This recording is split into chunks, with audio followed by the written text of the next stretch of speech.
नमस्कार। बातें चाहे किसी भी करियर ऑप्शन की हो, हमारी कोशिश रहती है कि उस करियर से जुड़ी पूरी जानकारी हम अपने युवाओं तक पहुंचाएं, जिससे आपको मिल सके करियर में नई उड़ान। तो आइए देखते हैं क्या है खास आज के इस प्रोग्राम में। देखेंगे करियर मंत्र, जानेंगे कैसे करें करियर निर्माण, मिलेंगे करियर काउंसलर से, देखेंगे एम्प्लॉयमेंट न्यूज। सेगमेंट करियर मंत्रा में हम आपको बताते हैं करियर से जुड़े महत्वपूर्ण मंत्र, जिनके सहारे आप अपना भविष्य मजबूत बना सकते हैं। तो आइए देखते हैं करियर मंत्रा।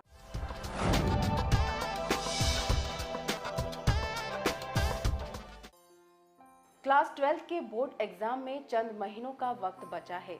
देश भर के बच्चे जोर शोर से तैयारी में जुटे हुए हैं। आपकी यही मेहनत आपको दिलाएगी अच्छे मार्क्स, जिसके सहारे आप अपने पसंद के कॉलेज में दाखिला ले सकेंगे। अक्सर युवा इस सोच में पड़ जाते हैं कि 12वीं के बाद किस फील्ड में जाएं और कौन से करियर का चुनाव करें। 12वीं के बाद करियर ऑप्शंस यूं तो बहुत सारे हैं, पर कुछ खास हैं। Engineering, medical science, media, commerce या मैनेजमेंट।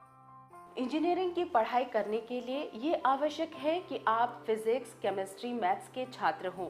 अगर ऐसा है तो ऑल इंडिया इंजीनियरिंग एग्जाम देकर आप अपनी पसंद की स्ट्रीम का चुनाव कर सकते हैं। इंजीनियरिंग में नेशनल लेवल पर होने वाले एग्जाम्स हैं: Indian Institute of Technology joint entrance examination, all India engineering entrance examination, IIST admission test, national aptitude test.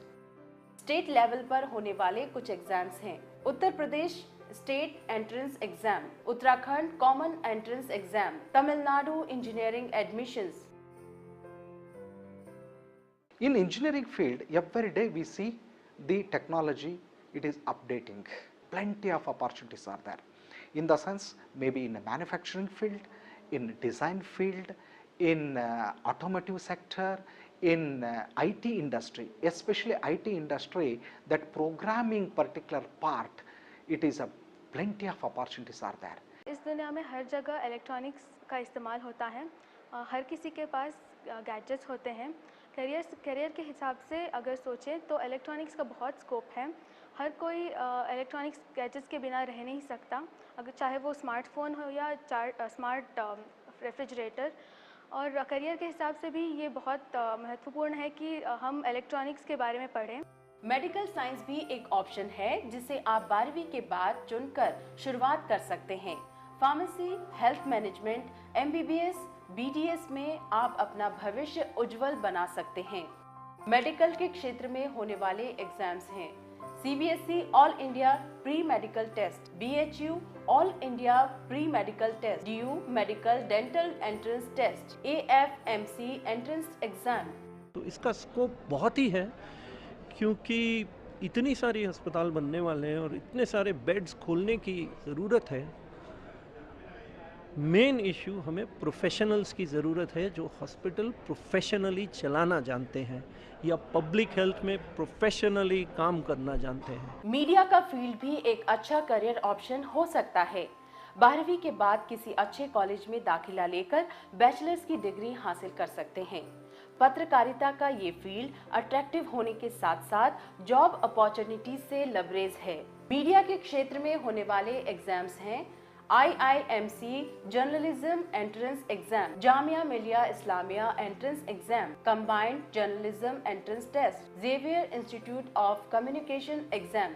Print के बाद में इलेक्ट्रॉनिक और इलेक्ट्रॉनिक के बाद में आज जो इंटरनेट वगैरह, सोशल मीडिया वगैरह जो आया है, मतलब अब ये हालात ये हो गए हैं कि आज हमें कल सुबह तक का इंतज़ार नहीं करना पड़ता खबर के लिए। खबर अब ये हालत कि आपके हाथ में ही पूरा मोबाइल पे पूरी दुनिया आ गई, पूरी खबर उस पर मोबाइल पर रहती है। पत्रकारिता का जहाँ तक भविष्य की बात कहते हैं, तो पत्रकारिता का भविष्य तो उज्ज्वल है ही। उसमें तो आज भी जिस तरीके से मीडिया का जो रोल है, जो मीडिया की जो अभी फ़िलहाल जो भूमिका है, वो एक बहुत सशक्त भूमिका है, क्योंकि एक चौथा स्तंभ है ये। साइंस के अलावा आजकल कॉमर्स सेक्टर में भी युवाओं का रुझान बढ़ते हुए देखा गया है।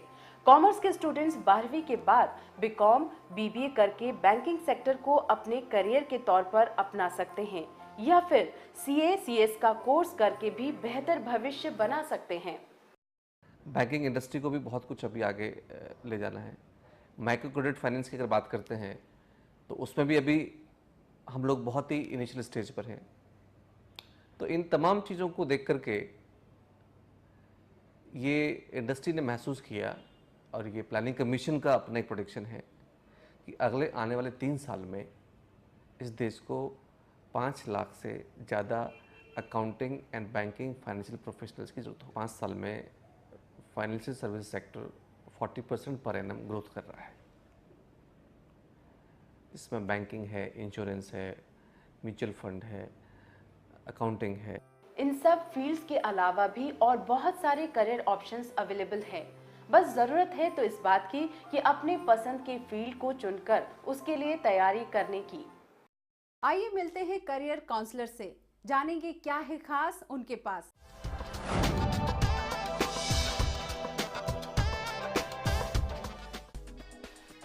पब्लिक एडमिनिस्ट्रेशन या लोक प्रशासन एक ऐसा विषय है जो आपको गवर्नमेंट के कार्य को समझने में, जानने में मदद करता है।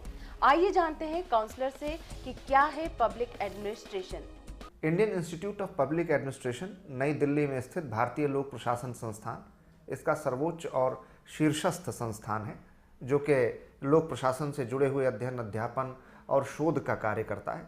कि लोक प्रशासन का अर्थ है सरकार का अध्ययन, यानी सरकार जिसमें विधायिका, कार्यपालिका, न्यायपालिका, भारत सरकार, राज्य सरकार, मंत्रालय, विभाग, निदेशालय, ये जो सरकार के तमाम संगठन हैं, ये किस प्रकार कार्य करते हैं, इनकी संरचना क्या होती है, ये किस प्रकार जनता के साथ संपर्क में आते हैं, देश का बजट कैसे बनता है, योजनाएं कैसे बनती हैं, उनका क्रियान्वयन कैसे होता है, देश में प्रशासनिक पदसोपानिक क्रम का ढांचा क्या है, राष्ट्रपति से लेकर के चतुर्थ श्रेणी कर्मचारी तक राजनीतिक अराजनीतिक कार्यपालिका किस प्रकार से देश के शासन में अपना सहयोग करते हैं, उनकी क्या भूमिका रहती है, इन सब के विषय में हमें जानकारी लोक प्रशासन विषय से मिलती है। लोक प्रशासन के इस विषय को आप ग्रेजुएशन में पढ़ सकते हैं।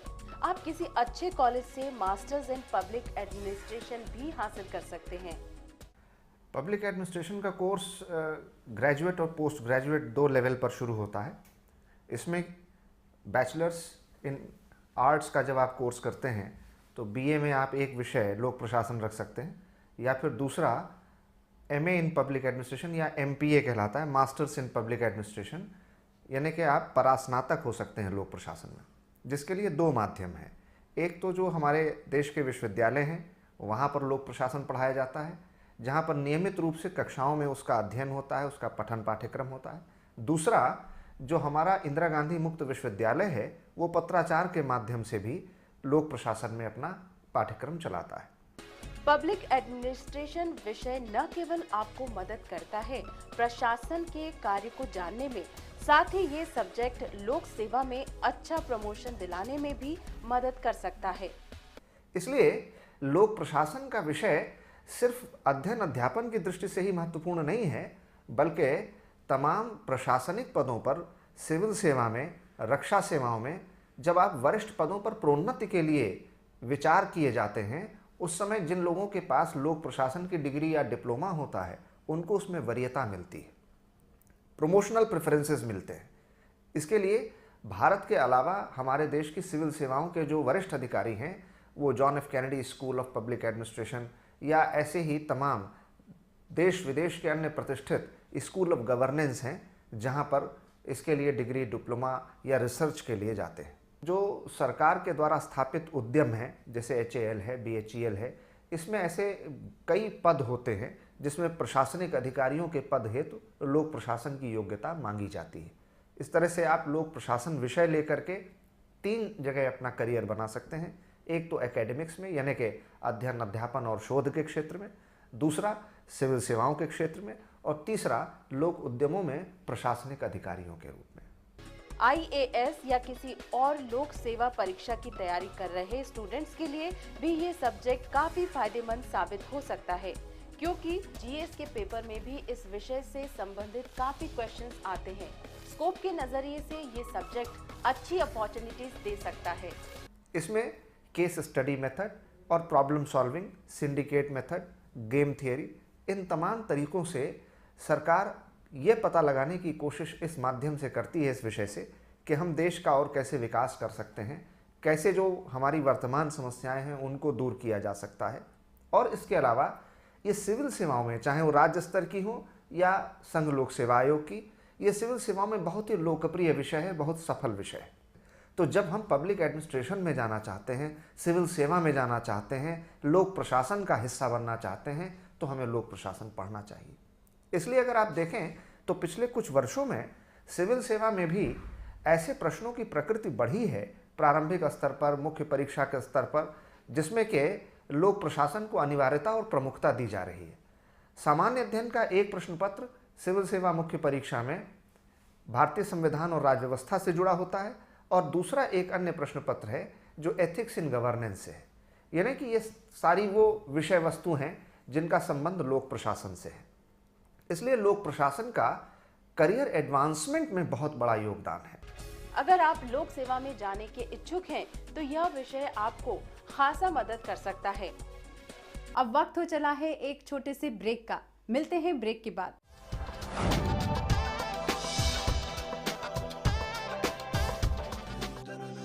One day, my classroom will have no boundaries. One day, I will soar on the wings of global knowledge. One day, I will be surrounded by ideas from across the world. One day, I will make our world a better place. One day, I will be at Sharda University. The world is here at Sharda University. Where are you?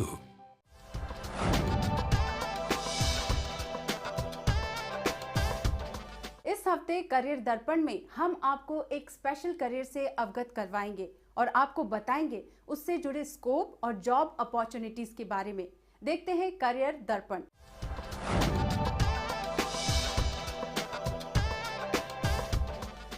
Light, camera, photoshoot ने हमेशा से ही युवाओं को काफी आकर्षित किया है। हम सब में कहीं न कहीं एक फोटोग्राफर छिपा हो सकता है। अलग अलग चीजों की फोटो खींचना सबको बेहद पसंद होता है। आप अपनी इस हॉबी को एक अच्छे करियर ऑप्शन की तरह भी अपना सकते हैं। जो फोटोग्राफी का कोर्स होता है उसमें काफ़ी तरह की फ़ोटोग्राफी होती है। नेचर फोटोग्राफी होती है, फैशन फोटोग्राफी होती है, प्रोडक्ट फोटोग्राफी होती है, आउटडोर शूट्स होती है, जो ब्रांड्स होते हैं उनकी ब्रांडिंग की फ़ोटोग्राफी होती है। तो ये बहुत ज़्यादा ग्रोइंग करियर अपॉर्चुनिटी है जिसमें कि लोगों की ज़रूरत बहुत ज़्यादा है और अभी इंडस्ट्री में लोग बहुत कम हैं। तो जो भी बच्चे फ़ोटोग्राफी करते हैं वो एक चीज़ तो पक्की होती है कि उनको काम ज़रूर मिलेगा अगर आपको कमर्शियल वे में फ़ोटोग्राफी करनी। तो इसी में अगर हम कैटेगराइजेशन आप बोलेंगे कि कितने तरह की फ़ोटोग्राफी है, तो फूड फोटोग्राफी है जिसमें हम फूड की स्टाइलिंग आप करते हैं, आप सीखते हैं। फैशन की फ़ोटोग्राफी है, जितने भी आप आजकल ई-कॉमर्स वेबसाइट देखते हैं जो डिफरेंट बहुत सारे जहाँ पे ऑनलाइन कपड़े बिक रहे हैं उनकी भी शूट होती है, तो उनकी बिल्कुल अपनी स्पेसिफिकेशन होती है, वो टेक्निकल होती है। उसके बाद नेचर फोटोग्राफी होती है। नेचर फोटोग्राफी आजकल लोग छुट्टियों में जाते हैं तो सोचते हैं उसके पहले वो थोड़ी फोटोग्राफी सीख के जाएँ, क्योंकि बार बार आप यूरोप US नहीं जाते हैं। फोटोग्राफी के कोर्स 3 महीने से लेकर 1 साल तक किए जा सकते हैं। कोर्स के दौरान आपको कैमरे से जुड़ी तकनीकों के बारे में पढ़ाया जाता है। इस करियर ऑप्शन में कोई भी एज लिमिट नहीं, आप जब चाहें तब इसमें सुनहरा भविष्य बना सकते हैं। फोटोग्राफी का जो कोर्स होता है it is not only about photography. उसमें फ़ोटोग्राफी, स्टूडियो फ़ोटोग्राफी लोग सीखते हैं, उसमें आउटडोर फोटोग्राफी सीखते हैं। उसमें फ़ोटोग्राफी सिर्फ एक पार्ट है, स्टाइलिंग भी सीखना पड़ता है। अगर हम एक प्रोडक्ट क्लिक कर रहे हैं और इस प्रोडक्ट को हमें यही नहीं पता है कि उसको किस तरीके से शो करना है, तो आप नहीं कर पाओगे। तो फोटोग्राफी के साथ साथ हमें उनके स्टाइलिंग आप सीखते हो। फोटोग्राफी के बाद स्टाइलिंग सीखने के बाद आप उसको एडिटिंग सीखते हो। तो अगर आप सोचते हो कि सिर्फ एक कैमरा आ गया हमारे पास और हम फोटोग्राफर बन जाएंगे, तो बिल्कुल संभव नहीं है। उसके साथ साथ आपके पास एक लैपटॉप होना चाहिए, आपका फोटोशॉप, कोरल ड्रॉ, जो डिफरेंट सॉफ्टवेयर है जिसमें हम फोटो को एडिट करते हैं, उसमें भी आपको परफेक्ट होना ज़रूरी है। सबसे पहले हम किसी विषय के अंदर उसके आत्मविश्वास को बढ़ाते हैं कि हाँ, आप किसी भी चीज़ को देखते हो, आप उस चीज़ को एक अलग नज़रिए से भी देख सकते हो। एंगल चेंज करो अपना, अलग अलग नज़रिया यूज़ करो। अलग अलग फोटोग्राफर से उन सबके अलग अलग तरीके फ़ोटोग्राफ कैप्चर करने की। उसके बाद ऑफ कोर्स टेक्निकल चीज़ें जो बहुत ही ज़रूरी है, शटर स्पीड होती हैं, अपर्चर होती है, ये कुछ ऐसी तकनीकी चीज़ें जो सभी को पता होनी चाहिए अगर आप एक फ़ोटोग्राफर बनना चाहते हैं। तो यूँ तो फोटोग्राफर हम सभी होते हैं, लेकिन एक प्रोफेशनल फोटोग्राफर बनने के लिए कुछ क्वालिटीज होना अति आवश्यक है। ये गुण न केवल आपको प्रोफेशनल फोटोग्राफर बना सकता है, बल्कि एक मजबूत भविष्य बनाने में भी मदद कर सकता है। अच्छे फोटोग्राफर्स की सबसे पहली क्वालिटी होनी चाहिए कि उसको चीज़ों को देखना आना चाहिए, और उनको ये देखना बहुत ज़रूरी है, ये समझना बहुत ज़रूरी है कि वो जिस एंगल से क्लिक कर रहे हैं वो एंगल थोड़ा डिफरेंट हो। You should have an different eye, a creative eye to look everything. एक सिंपल फोटोग्राफी करना एक डिफरेंट चीज़ होता है, लेकिन देखना कि किस एंगल से हमें शूट करना है वो सबके अंदर अपना अपना होता है। उसको कोई फोटोग्राफर आपको नहीं सिखा सकता है कि इस एंगल से क्लिक करो, वो आप अपने आप डेवलप करते हो। You should be a self trained photographer who know why you are clicking this. Photography में स्कोप और जॉब अपॉर्चुनिटीज लाजवाब है। आप अपने कॉलेज के वक्त से ही अर्न कर सकते हैं। अगर आप में ये हुनर है तो फ्रीलांसिंग करके अच्छी शुरुआत की जा सकती है। हम लोग इतने सारे फोटोग्राफर्स को देखते हैं जो कि डिफरेंट नॉर्मल कॉलेजेस में कॉमर्स, ह्यूमैनिटी, इकोनॉमिक्स कर रहे हैं, लेकिन अपने वो फ्री टाइम में फ़ोटोग्राफी सीखते हैं। सैटरडे संडे को आगे फ़ोटोग्राफी सीखते हैं और धीरे धीरे सीख के वो प्रोजेक्ट लेने लगते हैं और वो साथ ही साथ वो पैसे भी कमाने लगते हैं। तो फोटोग्राफी के कोर्स में कोई एज लिमिट नहीं होती कि आप कहीं से ग्रेजुएट हो या आप थर्ड ईयर में हो। अगर आपका काम अच्छा है तो आप दूसरे दिन से पैसे कमाना शुरू कर सकते हो। तो बहुत सारे फोटोग्राफर्स हैं जो अपने साथ साथ पढ़ाई के साथ साथ वो फोटोग्राफी भी कर रहे हैं और प्रोजेक्ट्स लेके वो अर्न भी कर रहे हैं। तो ये काफ़ी अच्छा फील्ड है जहाँ की करियर अपॉर्चुनिटीज़ बहुत ज़्यादा हैं और इसका कोई एज लिमिट नहीं है। हमें साइट्स दिए जाते हैं, हमें थीम्स दिए जाते हैं कि हमें किस बेसिस पे अपनी फ़ोटोग्राफी करनी है। हमें एक्सपोजर दिया जाता है कि हमें अलग अलग इवेंट्स में जाके फ़ोटोग्राफी कराई जाती है। कई इवेंट्स होते हैं जहाँ पे हम अपने सर को असिस्ट करते हैं और कई इवेंट्स होते हैं जो हमारे लेवल के होते हैं, उन्हें हम खुद करते हैं कि खुद सेटअप करते हैं सब कुछ। स्टूडियो में हमें एक्सपोजर दिया जाता है कि हमें लाइटिंग के बारे में बताया जाता है। स्टूडियो में बहुत वेरिड लाइटिंग होती है, वो सब समझाया जाता है। किसी के लिए भी फोटोग्राफी एक अच्छा करियर हो सकता है, बस आपको जरूरत है अपनी क्रिएटिविटी को उभारने की। दोस्तों, मेहनत और लगन के बलबूते पर करियर में सफलता के नए आयाम पाए जा सकते हैं, लेकिन इसके साथ जरूरी है सही जानकारी का होना जो मदद करेगा करियर निर्माण में। तो आइए देखते हैं करियर निर्माण।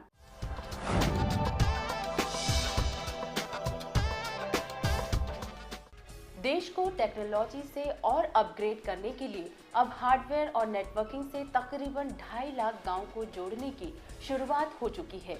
नेटवर्किंग के जरिए देश के गांव में इंटरनेट कनेक्टिविटी और वाईफाई स्पॉट होगा। रिपोर्ट की माने तो ये प्रोजेक्ट लगभग 2016 तक पूरा हो जाएगा।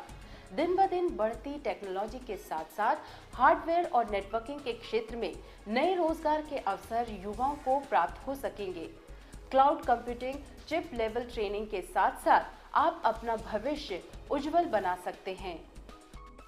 आईटी ने इतने रोजगार प्रोवाइड किए हैं, क्योंकि कभी जब कंप्यूटर आया था तो लोगों ने सोचा था कि सबका काम छीन लेगा ये और कंप्यूटर तो हमारे को बेरोजगार कर देगा। लेकिन आज कोई बना रहा है उसे, कोई चला रहा है, कोई रिपेयर कर रहा है, कोई नेटवर्किंग कर रहा है, कोई मल्टीमीडिया कर रहा है, कोई एनिमेशन कर रहा है, कोई फोटो डिज़ाइन कर रहा है। तमाम लाखों ऐसे काम हैं। मतलब आज करोड़ों करोड़ों लोगों को जॉब मिला है इससे। तो आज कंप्यूटर बना कैसे है? सॉफ्टवेयर हार्डवेयर से। आज जो कंपनियों की डिमांड है, रोजगार जो सृजन का काम है, इसमें आज ज़रूरत है एडवांस ट्रेनिंग की। नया ट्रेनिंग में क्लाउड कंप्यूटिंग यानी सैन मशीन, स्टोरेज मशीन यानी डाटा स्टोरेज की ट्रेनिंग की। हमारे जैसे घरों में सामान बढ़ने लगता है तो ऐसे ही कंप्यूटर में जब हम डाटा, पिक्चर, सॉफ्टवेयर ये चीज़ें डालते हैं तो धीरे धीरे हमारा डाटा ग्रो करने लग जाता, बढ़ने लगता, मल्टीप्लाई होने लगता है। हार्डवेयर नेटवर्किंग के क्षेत्र में एक नई टेक्नोलॉजी है क्लाउड कंप्यूटिंग, जिसके सहारे आप अपना डेटा स्टोर कर सकते हैं। क्लाउड एक फंक्शन है, एक काम है, लेकिन वो हो किस मशीन से रहा है? SAN machine, data storage machine पर। यानी उस मशीन पर सारा डाटा स्टोर है at a time, at the same single time लाखों लोग एक्सेस कर सकते हैं। जैसे हम सर्वर पे अपना मेल देखते हैं, अपना जीमेल देखते हैं, अपना फेसबुक देखते हैं। आपने एक एंटीवायरस का सॉफ्टवेयर रख लिया तो 1 लाख लोगों को एंटीवायरस खरीदने की जरूरत नहीं है। उसी एंटीवायरस को हर कोई शेयर करेगा, केवल 5 रुपए में, 2 रुपए में, $1 में, लाइक दिस। नहीं कि हम एक आदमी को $50 खर्च करने पड़ेंगे। यानी उस मशीन से फ़ायदा ये है कि हमारे हार्ड डिस्क की जगह हम उसकी हार्ड डिस्क यूज़ कर रहे हैं, वहाँ के रिसोर्सेज रैम को यूज कर रहे हैं। कोई सॉफ्टवेयर प्रोग्राम खरीदना है तो हम उसके लिए पैसे नहीं दे रहे हैं, हम अपने क्लाउड से ले रहे हैं। ये शैन मशीन है, स्टोरेज एरिया नेटवर्क होता है जिसके अंदर बड़ी बड़ी MNCs और जो कंपनीज होती हैं वो अपना डेटा कहीं ना कहीं सेव करने के लिए इन शैन मशीन्स का यूज़ करती है। जैसे बैंक्स हो गए, तो यहाँ पे जब सेव करते हैं तो इनकी जो कैपेसिटी होती है वो टेराबाइट्स में होती है। क्लाउड कंप्यूटिंग का कोर्स करने में इच्छुक युवा कॉलेज चुनते वक्त ये जरूर ध्यान रखें कि वहाँ प्रॉपर प्रैक्टिकल नॉलेज दिया जाता हो। आज स्टूडेंट को फ्यूचर अगर क्लाउड में बनाना है तो जिस भी इंस्टीट्यूट में स्टूडेंट एडमिशन ले, पहले ये देखना जरूरी है कि क्या शैन मशीन वाकई है। और जनरली इंस्टीट्यूट नहीं रखते क्योंकि इसकी प्राइस ही 40-50 लाख से शुरू होता है, तो जनरली बहुत कम इंस्टीट्यूशन में शैन स्टोरेज की मिलेगी। तो स्टूडेंट जब भी ट्रेनिंग ले या क्लाउड की बात करे तो अपने जिस भी इंस्टीट्यूट को चुने वो कहे कि पहले शैन मशीन देखना है मुझे, जिस पे मैं काम करूंगा, प्रैक्टिकल करूंगा, क्योंकि आज जनरेशन ही क्लाउड की तरफ जा रही है। इसमें हम हार्डवेयर के बारे में सीखते हैं, एक चिप लेवल के बारे में सीखते हैं, कार्ड लेवल के बारे में डिटेल के अंदर इसको पूरा पढ़ते हैं, और नेटवर्किंग के अंदर हम सिस्को, CCNA, CCNP और सारी चीज़ों को डिटेल में पढ़ते हैं। चिप लेवल का मतलब है नस नस की जानकारी। आज कार्ड लेवल की ज़रूरत नहीं है और मैक्सिमम इंस्टीट्यूशन, मैक्सिमम जितनी भी संस्थान हैं वो आज कार्ड लेवल की ट्रेनिंग दे रही हैं कंप्यूटर में। आज मार्केट में ज़रूरत है चिप लेवल इंजीनियर का। एक 10th पास 12th पास बच्चा है, अगर उसने किया है तो आज वो 20,000, 30,000, 40,000 रुपये कमा रहे हैं। अपना काम खोल के लोग लाखों कमा रहे हैं जिन्होंने 10वीं पास किया है। ये स्किल डेवलपमेंट का फ़ायदा है। चिप लेवल का मतलब है कि अगर हमने ए का बटन दबाया तो स्क्रीन तक कैसे वो आया, कि किस कीबोर्ड कंट्रोलर के किस पिन पे गया, फिर किस PPI के चिप पे गया, किस पिन से निकला, यानी पिन बाय पिन की डिटेल, और जिसको हम अपने ऑसिलोस्कोप से देख भी सकते हैं ग्राफ के रूप में कि कैसे वो जा रहा है। तो ये सारी चीज़ें जो होती हैं वो चिप लेवल है। जॉब अपॉर्चुनिटीज के नजरिए से ये फील्ड आपको अच्छा और मजबूत करियर बनाने में मदद कर सकता है। अगर आप चाहें तो खुद का काम भी इसमें कर सकते हैं। क्लाउड कंप्यूटिंग की training, SAN networking, ethical hacking, chip level, ये सारी चीज़ें, रोबोटिक्स की ट्रेनिंग, तो इनमें रोजगार सृजन है और एक बच्चा एक दिन भी बेरोजगार नहीं रह सकता। क्योंकि एक इसमें काफ़ी अच्छा गुड अपॉर्चुनिटी है आगे कंपनीज़ में, IT फील्ड में, और इसमें मतलब काफ़ी डिमांड है। आजकल की जो टेक्नोलॉजी आ रही है मतलब अपग्रेड होती रह रही है। यही नॉलेज और कड़ी मेहनत आपको कंप्यूटर के क्षेत्र में एक्सपर्ट बना सकता है। आप हार्डवेयर और नेटवर्किंग दोनों में भविष्य बना सकते हैं। अब वक्त हो चला है एक छोटे से ब्रेक का। मिलते हैं ब्रेक के बाद।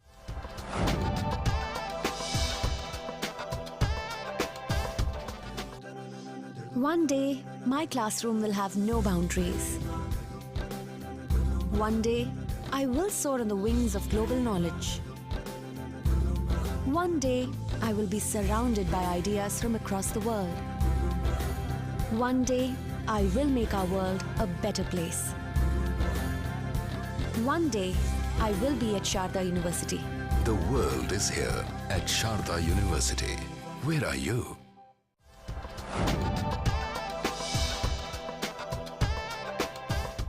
एम्प्लॉयमेंट न्यूज में हम आपके लिए देश भर से चुनकर लाते हैं रोजगार की खबरें जो आपको सुनहरा भविष्य दे सकती है। तो आइए देखते हैं एम्प्लॉयमेंट न्यूज।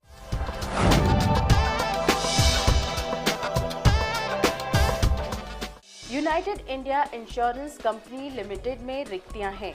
एडमिनिस्ट्रेटिव ऑफिसर्स के पद के लिए आपके पास ग्रेजुएशन की डिग्री होना आवश्यक है। आवेदन करने के लिए अंतिम तिथि 18 नवंबर 2014 है। इंडियन आर्मी टेक्निकल एंट्री के लिए देश के युवाओं के आवेदन को आमंत्रित करती है। आवेदक के लिए जरूरी है कि वे 12वीं फिजिक्स, केमिस्ट्री, मैथ्स से पास कर रखी हो। अप्लाई करने के लिए लास्ट डेट 28 नवंबर 2014 है। ज्यादा जानकारी के लिए इंडियन आर्मी की वेबसाइट पर जाएं। Film and television institute of India professor, associate professor की रिक्ति के लिए आवेदन स्वीकार करता है। आवेदक के पास पद अनुसार क्वालिफिकेशन होना अनिवार्य है। अधिक जानकारी या ऑनलाइन अप्लाई करने के लिए 19 नवंबर 2014 से पहले FTII की वेबसाइट www.ftiindia.com पर लॉग ऑन करें। दोस्तों, हर हफ्ते आपके ईमेल्स का हमें बेसब्री से रहता है इंतजार, इसलिए हमें ईमेल्स करते रहिए। हमारा ईमेल एड्रेस है bckdnews@gmail.com।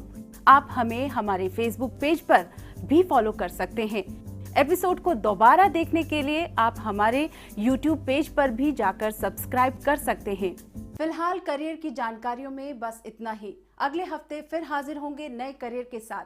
तब तक के लिए हमें दीजिए इजाजत। आप देखते रहिए DD न्यूज़। नमस्कार।